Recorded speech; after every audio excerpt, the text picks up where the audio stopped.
Hello दोस्तों, हमारे YouTube channel में आपका स्वागत है। तो दोस्तों, आपको थंबनेल देखकर पता चल गया होगा कि हम किसकी बात करने जा रहे हैं। यह स्टोरी आपको जीवन में बहुत कुछ सिखाएंगी। तो यह स्टीव जॉब्स की सक्सेस स्टोरी लास्ट तक देखना, ताकि आपको भी पता चले कि क्या-क्या मुसीबत का सामना करके यहां तक पहुंचे हैं। तो चलिए दोस्तों, शुरू करते हैं। आज पूरे विश्व में स्टीव जॉब्स को कौन नहीं जानता। टेक्नोलॉजी के क्षेत्र में पूरे विश्व के अंदर क्रांति लाने वाले एप्पल की शुरुआत एक गैरेज में दो आदमियों ने किया था। स्टीव जॉब्स का जन्म 24 फरवरी 1955 को सैन फ्रांसिस्को, कैलिफोर्निया में हुआ था। उनका पूरा नाम स्टीवन पॉल जॉब्स था। उनके जैविक माता-पिता अब्दुल फत्ताह जंदाली और जोआन शिबल कॉलेज के छात्र थे और विवाह के बिना ही स्टीव का जन्म हुआ। इसके कारण उन्होंने स्टीव को गोद देने का फैसला किया। स्टीव को पॉल और क्लारा जॉब्स ने गोद लिया, जो माउंटेन व्यू, कैलिफोर्निया में रहते थे। पॉल जॉब्स एक मैकेनिक और क्लारा एक लेखाकार थीं। वे स्टीव को बहुत प्यार करते थे और हमेशा उनकी रुचियों को प्रोत्साहित करते थे।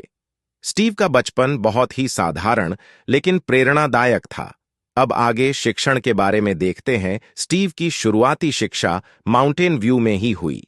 वह बचपन से ही प्रौद्योगिकी और इलेक्ट्रॉनिक्स में गहरी रुचि रखते थे। उनके पिता ने उन्हें छोटे-छोटे इलेक्ट्रॉनिक उपकरणों को ठीक करना सिखाया। यहीं से स्टीव की तकनीकी समझ विकसित हुई। स्टीव ने होमिस्टेड हाई स्कूल में पढ़ाई की। वहां उनकी मुलाकात स्टीव वॉज़नियाक से हुई, जो उनके अच्छे दोस्त और बाद में उनके बिजनेस पार्टनर बने। दोनों ने मिलकर कई प्रोजेक्ट्स पर काम किया और उनके विचारों ने धीरे-धीरे आकार लेना शुरू किया। 1972 में स्टीव ने रीड कॉलेज में दाखिला लिया, लेकिन उन्होंने 6 महीने बाद ही कॉलेज छोड़ दिया। हालांकि उन्होंने कॉलिग्राफी क्लास में भाग लिया, जिसने बाद में मैकिन्टोश कंप्यूटर के सुंदर टाइपोग्राफी डिजाइन को प्रेरित किया। अब आगे देखते हैं कि दोस्तों के साथ मिलकर एप्पल कंपनी की स्थापना की। 1976 में स्टीव जॉब्स और स्टीव वॉज़नियाक ने अपने दोस्त रोनाल्ड वेन के साथ मिलकर एप्पल कंपनी की स्थापना की। उनका पहला प्रोडक्ट एप्पल आई कंप्यूटर था, जिसे वॉज़नियाक ने डिजाइन किया था। इसे सफल बनाने के लिए स्टीव ने अपने वैन और वॉज़नियाक ने अपने वैज्ञानिक उपकरण बेच दिए। एप्पल आई की सफलता के बाद उन्होंने एप्पल पाई लॉन्च किया, जो बहुत लोकप्रिय हुआ और एप्पल को एक महत्वपूर्ण कंप्यूटर कंपनी के रूप में स्थापित किया। 1980 में एप्पल पब्लिक हो गई और स्टीव जॉब्स करोड़पति बन गए।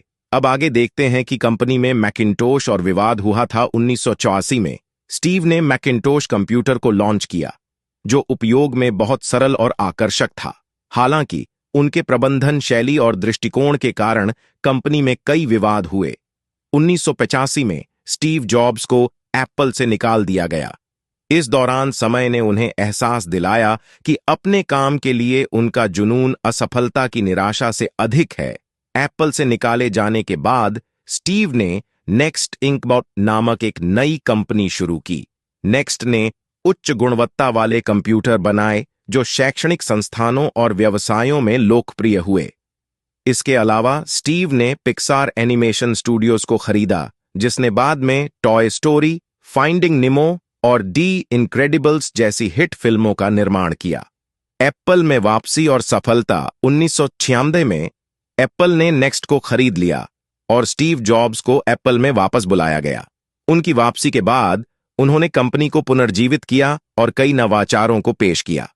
1998 में एप्पल ने आईमैक को लॉन्च किया, जो तकनीकी दृष्टि से उन्नत और डिजाइन में सुंदर था। इसके बाद स्टीव ने आईपॉड, आईफोन और आईपैड जैसे उत्पादों को लॉन्च किया, जो तकनीकी उद्योग में क्रांति ले आए। स्टीव जॉब्स का नेतृत्व शैली बहुत ही प्रभावशाली और प्रेरणादायक थी। वे हमेशा अपने उच्च मानकों और परिपूर्णता के प्रति प्रतिबद्ध रहे। वे अपने कर्मचारियों से उच्च गुणवत्ता और नवीनता की अपेक्षा रखते थे। उनके नेतृत्व के कारण एप्पल ने कई सफल उत्पादों का निर्माण किया और तकनीकी उद्योग में अपनी पहचान बनाई। व्यक्तिगत जीवन और दर्शन। स्टीव जॉब्स का व्यक्तिगत जीवन भी बहुत प्रेरणादायक था। उन्होंने 1991 में लॉरेन पॉवेल से विवाह किया और उनके 3 बच्चे हुए। स्टीव हमेशा अपने परिवार के प्रति समर्पित रहे और उन्होंने अपने बच्चों को हमेशा प्रेरित किया। स्टीव का दर्शन बहुत ही सरल था, थिंक डिफरेंट। वे हमेशा नई और अनोखी सोच को प्रोत्साहित करते थे।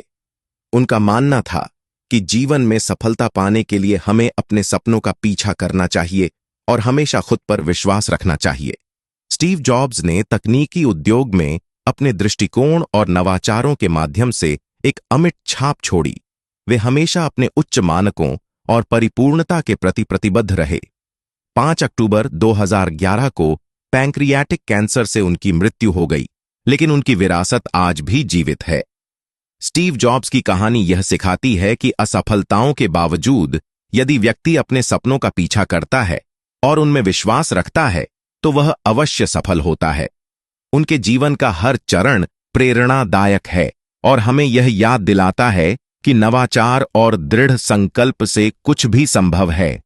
तो दोस्तों, आपको यह स्टोरी सुनकर कैसा लगा आप कमेंट में जरूर बताएं, और आप इस चैनल पर नए हो तो आप सब्सक्राइब जरूर करें ताकि आपको सक्सेस स्टोरी और कॉमेडी जोक्स देखने को मिले। तो चलिए दोस्तों, मिलते हैं अगली स्टोरी पे। Thank you.